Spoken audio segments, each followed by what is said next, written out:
Welcome back to WARRP Reacts. Yeah, I guess.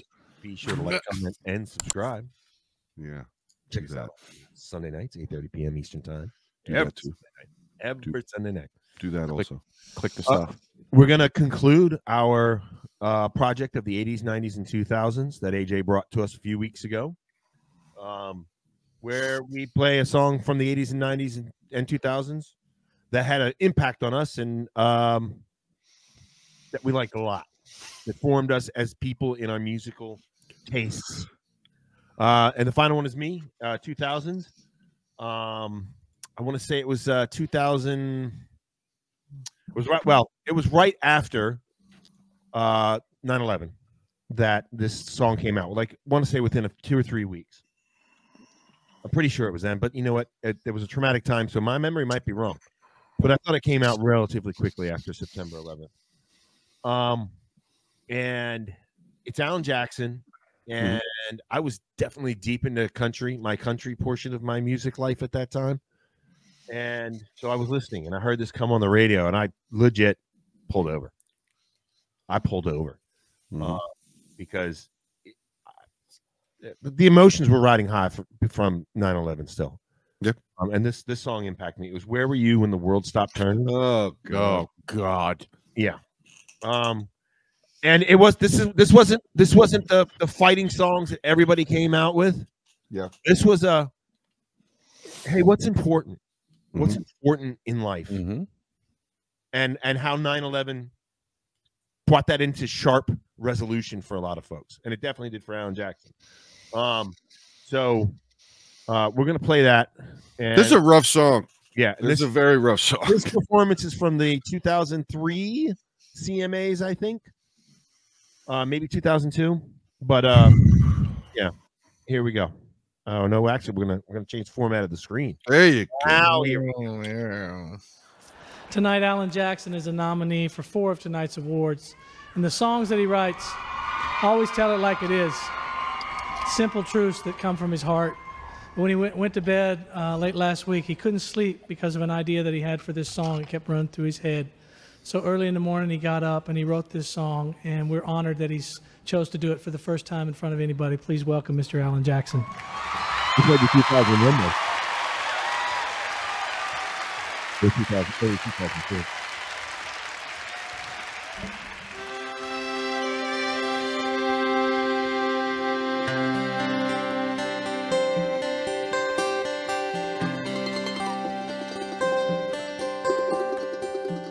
Where were you when the world stopped turning that September day? Out in the yard, your wife and children working on some stage in L.A. Did you stand there in shock at the sight of that black smoke rising against that blue sky? Did you shout out in anger and fear for your neighbor? Did you just sit down and cry? I'm getting the goosebumps all over again. I know country is not your deal, Butcher. But this song was more about, I mean, yes, it was in a country genre, but this song was more about the lyrics and of course. And feeding into that time. Here we go. Did you weep for the children who lost their dear loved ones? Pray for the ones who don't know.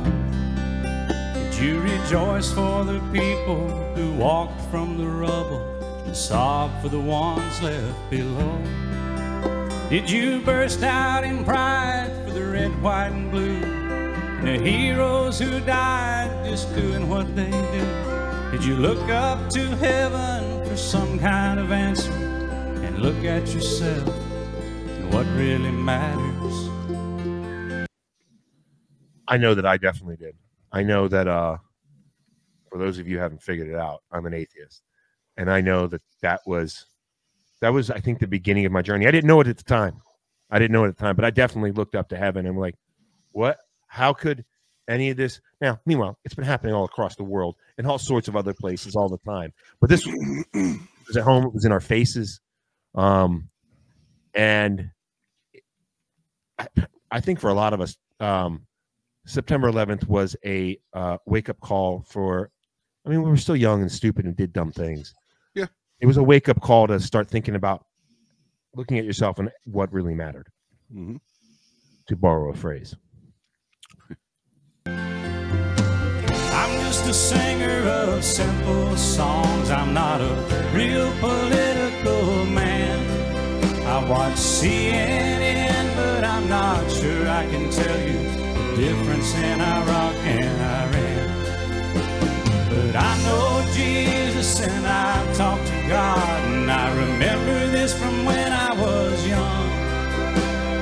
Faith, hope, and love are some good things He gave us, and the greatest is love. Where were you when the world stopped turning that September day? Teaching a class full of innocent children, driving down some cold interstate. Did you feel guilty cause you're a survivor? In a crowded room, did you feel alone? Did you call up your mother and tell her you loved her? Did you dust off that Bible at home?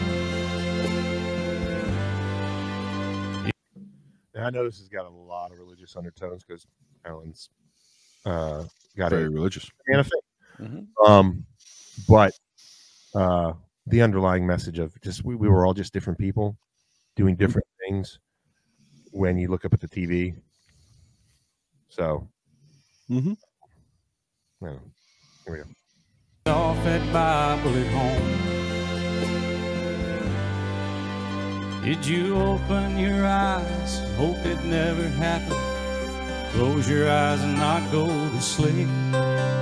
Did you notice the sunset the first time in ages? Speak to some stranger on the street. Did you lay down at night and think of tomorrow? Go out and buy you a gun. Did you turn off that violent old movie you're watching and turn on I Love Lucy reruns? Did you go to a church and hold hands with some stranger, stand in line and give your own blood? Did you just stay home and cling tight to your family? Thank God you had somebody to love. I'm just a singer of simple songs. I'm not a real political man.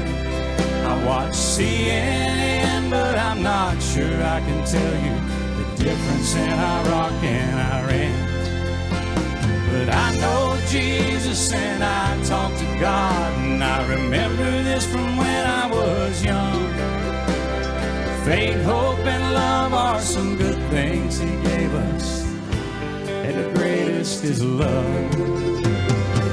I'm just a singer of simple songs. I'm not a real political man. I watch CNN, but I'm not sure I could tell you the difference in Iraq and Iran. But I know Jesus and I talk to God, and I remember this from when I was young.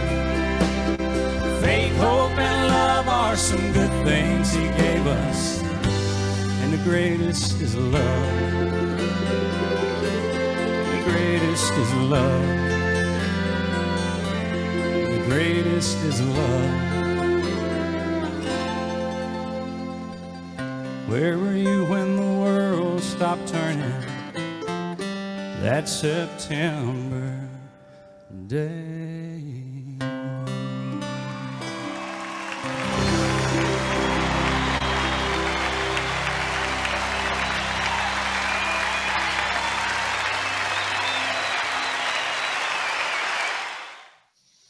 Well, that was certainly fun. I remember doing a lot of those things. I remember going to church and holding hands with strangers.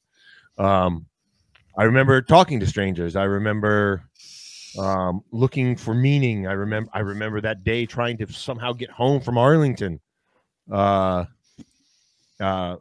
pick up my son from daycare while my then wife was working right in a building very close to the CIA building, and all those things that ran through your head. My mother was in DC, so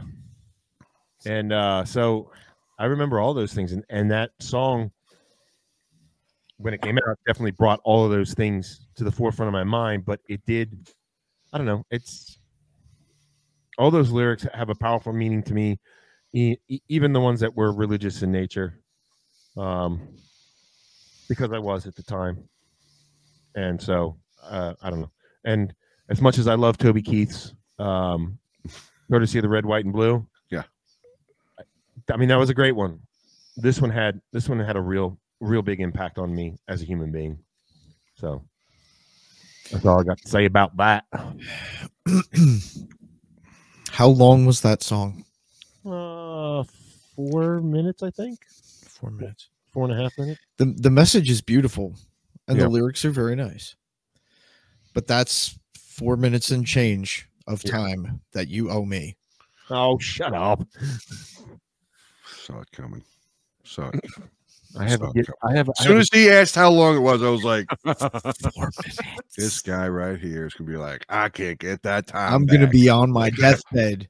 I'm gonna be on my deathbed. I'm gonna look at you and be like, Jersey, taking my 4 minutes. Taking my 4 fucking minutes. Jersey. Ogre, obviously that song, like you said, means a lot to you.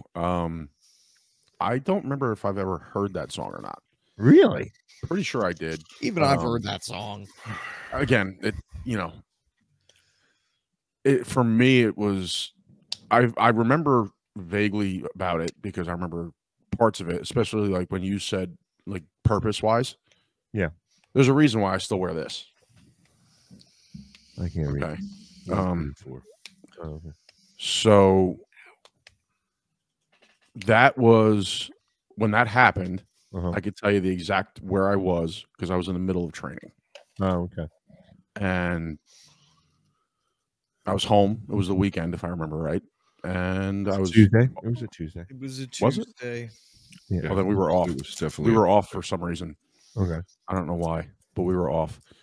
I remember going to Garrett Mountain as it was happening because where that is, and or you don't really know, and I don't know if anybody knows, but it's right by the Hudson, and you have a clear eyesight of the Trade Center. Oh, okay. I remember standing on top of the mountain at the fence watching it. Yeah. And in the middle of training is when it starts kind of getting rough. They're beating your ass for a while. Right. And human being is like, why am I doing this? Why am I doing this? Why am I doing this? That day changed it all. Yeah. Yeah. And, there's a reason why this actually means a lot to me. This is why I keep this hat on. This is why I keep wearing it. Because it's a part of my life that just changed the being of who I am. I don't want to be a jerk because we can all do 9/11, our 9/11 stories, but I'm talking more about the song. Well, the song just reminded me of that. That's where I was going. It reminded me of that. Right. And it reminded me of that part of my life. And I loved it. Okay. All right, AJ, I know you've got a brother that was there. Yeah, he was there. And I just remember there was that fear of what was going to happen or whatever with him being out there and everything. And so when the song came out, yeah, that's why I said at the beginning this is a rough fucking song. I drank a lot listening to this song. Yeah. Like multiple times in I the same did evening. too. Oh, I drank a lot. Absolutely. That evening. Into the following morning. I think I listened to this, not even exaggerating. I probably listened to this song about 500 times. Yeah. In that night. Like night into the morning, just repeat.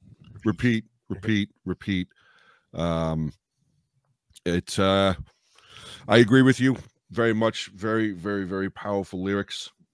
The message was song. Very simple, yeah. But the message was something that during that time, and I don't want to go into all it. Just during that time, there was a lot of people on different sides of where there was a lot of anger. There was a lot of there was a lot of sad. There was a lot of happiness because their loved ones were saved. There was a lot of mixed and wide open emotions. This was the one that kind of, to me, maybe similar to how it got you. It kind of like centered those feelings onto this is important, this is important, this is important, this is important. Yeah, at least to him, and he was putting it out there as kind of like a, aren't you happy? Aren't you? What were you? Kind of trying to, I guess, solidify or help solidify the country at that point. But I definitely remember this. We were all Americans. Yeah. Then. Oh yeah, that was one of the, especially living in New York. Yeah. That was quite popular. Yeah. Everywhere you went, it was very popular that every single one of us, didn't matter what you looked like. Yeah. We were all Americans. Yeah. All of us were Americans. So. Well, we certainly could probably go on a lot. Oh, this could turn into a fucking 3.5 hour stream. It could. Not even joking at all. I'm not going to, though. No. I've already told my story. I've already told my story. Let us know how this impacted you. This song impacted you in the comments. And if you want to tell your 9/11 story in the comments, by all means do so. Come join us on Sunday nights, 8:30 p.m. Eastern time every Sunday. Tell us your 9/11 story in the chat there, or how this song impacted you in the chat. We've got a great community that we're building up there. We would love it if you would check out our Patreon and our YouTube membership. And the Discord. A little bit goes a long way. And the Discord. Please like, comment, and subscribe. And we have merch. We do have merch. And our merch store is... I haven't said that in a little while. So. I know. All right. Bye-bye.